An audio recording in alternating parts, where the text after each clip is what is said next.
Well, Damien King, thanks for taking a minute. Could you please introduce yourself and your institution? Yes, I'm Damien King. I am from the Caribbean Policy Research Institute in Kingston, Jamaica.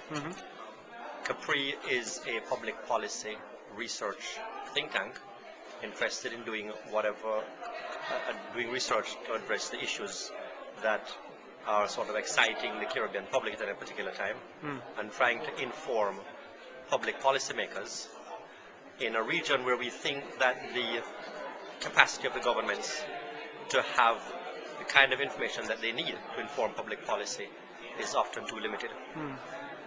So you've been to GDN events before. Do you have any impressions or anything these last days that you found interesting?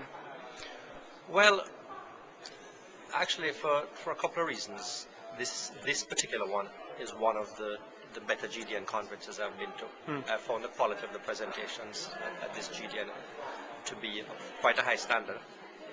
And I certainly, even though I've paid attention to the issue of resources on development before, I didn't have an appreciation for the complexity of the interactions and the various ways of thinking about it before coming to this conference.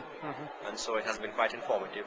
And not just in terms of new perspectives, but I thought the presentations that have been made so far have been well made. Any particular issues or topics that came up that you have been most interesting for you?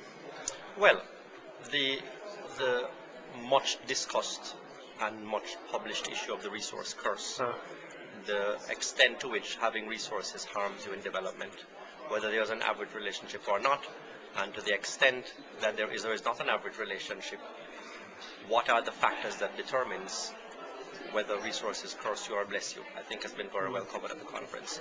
And one can leave the conference more sort of armed with all the current thinking on the matter. Are there issues that have come up in this conference that are most relevant for Jamaica, for the Caribbean? Well, Jamaica considers itself a resource-rich economy. Yeah. We have bauxite reserves, and bauxite reserves have not only been a large part of the economy, but has been a political issue from time to time. So much of what has been discussed here is relevant to Jamaica. Elsewhere in the Caribbean, Trinidad and Tobago has oil, and so much of the discussion in terms of how oil in particular affects development is relevant to Trinidad and Tobago. Good. Well, thank you very much. Appreciate it. You're welcome.